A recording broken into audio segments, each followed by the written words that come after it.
Halo guys, bertemu lagi nih di channel Anikinime. Kali ini kita akan membahas Tokyo Revengers Season 2 Chapter 76-77. Di episode sebelumnya, Takemichi dan Kazutora menemui Naoto. Namun Naoto tiba-tiba menangkap Takemichi. Scene berpindah di kantor polisi di ruangan interogasi yang memperlihatkan sebuah rekaman. Naoto meminta Takemichi untuk melihat rekaman tersebut. Lalu Takemichi pun melihat video itu. Saat melihat video itu, Takemichi sangat terkejut karena di dalam rekaman itu ada Chifuyu yang sedang menyembunyikan kamera tersembunyi. Lalu Takemichi menanyakan kepada Naoto, "Video apa ini?" Di dalam video itu, terlihat Chifuyu yang sedang berdiri di dalam sebuah ruangan. Dan tiba-tiba seseorang masuk ke dalam ruangan tersebut. Dan Chifuyu pun menyambut orang itu. Ternyata orang itu adalah Takemichi. Terlihat Takemichi sedang berbicara dengan seseorang yang sedang berdiri di depannya. Lalu dia berkata, "Hari ini luar biasa panas. Ayo duduklah. Sebenarnya aku tidak ingin memanggilmu ke sini, tapi ini perintah dari atasan. Jadi jangan salahkan aku." Takemichi yang sedang melihat video itu pun terkejut karena melihat dirinya yang ada di video tersebut. Lalu Takemichi berkata, "Apa itu aku?" Kemudian Naoto menjelaskan kepada Takemichi bahwa Chifuyu Matsuno merekam video ini secara diam-diam. "Aku tidak tahu bagaimana menjelaskannya. Namun ketika kau kembali ke masa ini, duniaku berubah secara instan karena kau merubah masa lalu.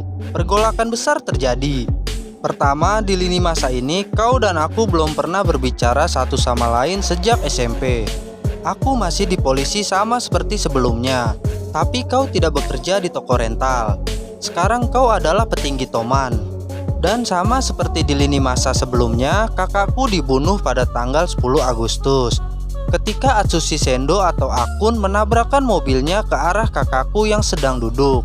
Takemichi yang mendengar penjelasan dari Naoto tidak mengerti apa yang sebenarnya sedang terjadi. Lalu Naoto kembali melanjutkan penjelasannya. "Setelah itu, aku bekerja sama dengan Chifuyu Matsuno untuk menangkap Kisaki dan membalaskan dendam kakakku.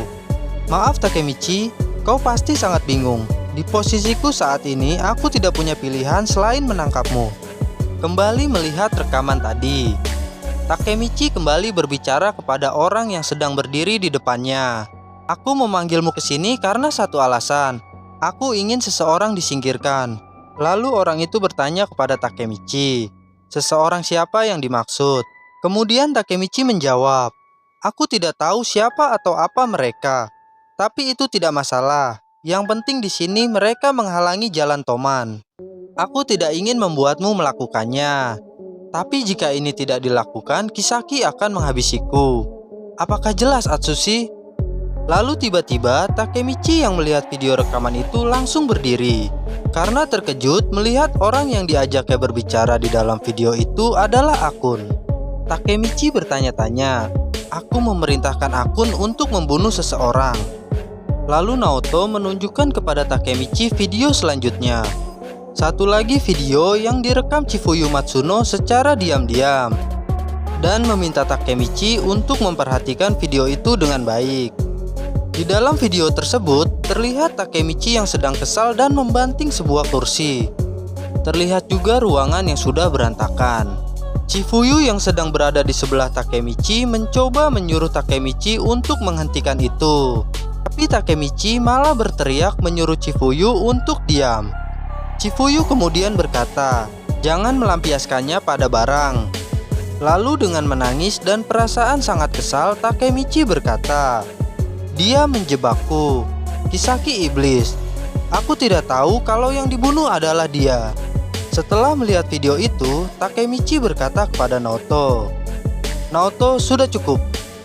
Naoto berkata, "Kami mencari bukti keterlibatan Kisaki dalam kematian kakakku. Video ini adalah buktinya." Tiba-tiba Takemichi berteriak kepada Naoto, "Kubilang sudah cukup." Namun Naoto tetap melanjutkan perkataannya. "Chifuyu Matsuno menyembunyikan video ini. Dia mencoba melindungimu."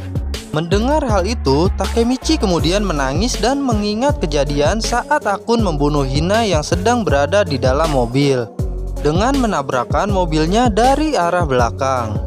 Takemichi sangat terpukul. Jadi kali ini aku yang melakukannya. Aku yang membunuh Hina. Iya kan? Lalu Naoto berkata, Takemichi, kau hanya dimanipulasi. Lalu Takemichi menjawab, ya, sudah cukup bagiku. Berapa kali aku harus mencoba? Tidak ada yang berubah sama sekali. Bahkan ini jadi semakin parah. Ini salahku sehingga Hina, Akun, dan Chifuyu, semua ini salahku, mereka mati. Tidak peduli berapa keras aku berusaha menyelamatkan Baji. Aku tidak bisa kembali dan menggagalkan kematiannya. Tidak peduli apa yang kulakukan, aku tidak bisa menyelamatkannya.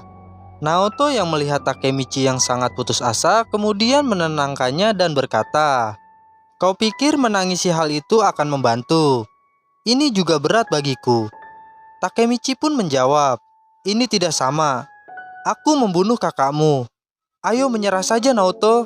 Aku tidak bisa mengubah apapun.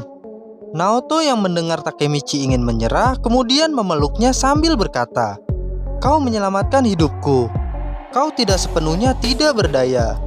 Di lini masa pertama, aku tahu geng Tokyo Manji tidak punya Ryuguji, tidak punya Chifuyu Matsuno, atau Hanemiya Kazutora, atau Baji Keisuke.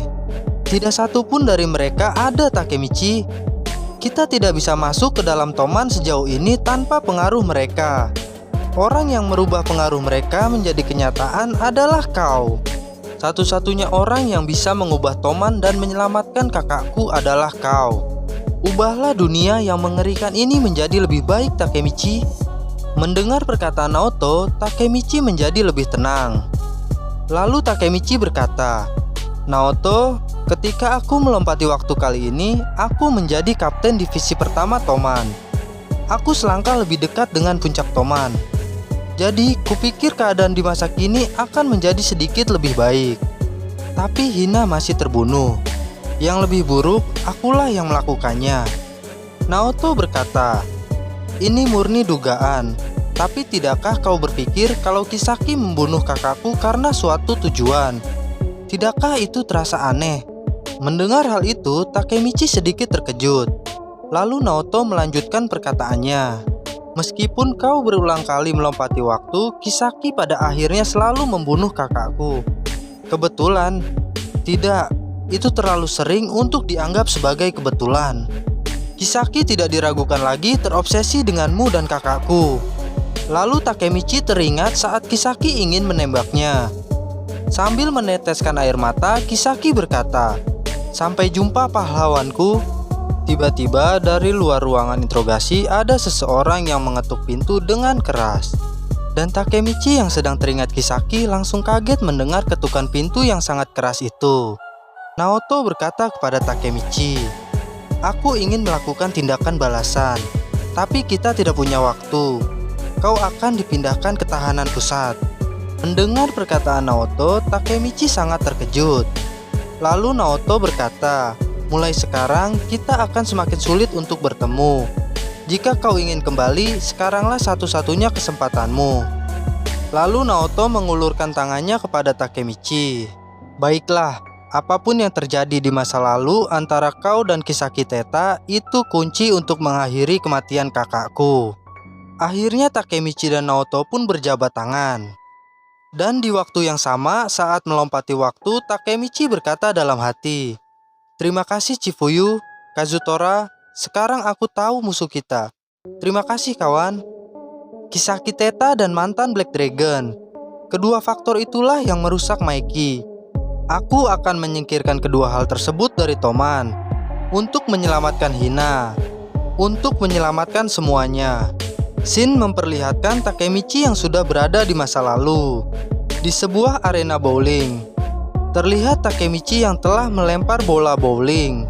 Di tempat itu juga ada Hina yang sedang duduk memperhatikan Takemichi yang sedang bermain. Dengan sangat kagum Hina berkata, strike. Takemichi yang baru saja melompati waktu kemudian tersadar dan terkejut saat dia berada di arena bowling. Hina berkata, itu mengagumkan Takemichi, kau dapat strike. Namun Takemichi masih terlihat kebingungan. Sambil tersenyum Hina berkata, Aku sungguh payah dalam hal ini. Lalu Takemichi berkata dalam hati, setelah datang dari masa depan yang mengerikan dan sekarang melihat senyuman Hina yang sangat imut. Benar, aku sangat menyukai bowling di masa ini. Benar-benar membawaku kembali. Aku punya sarung tangan dan sepatuku sendiri.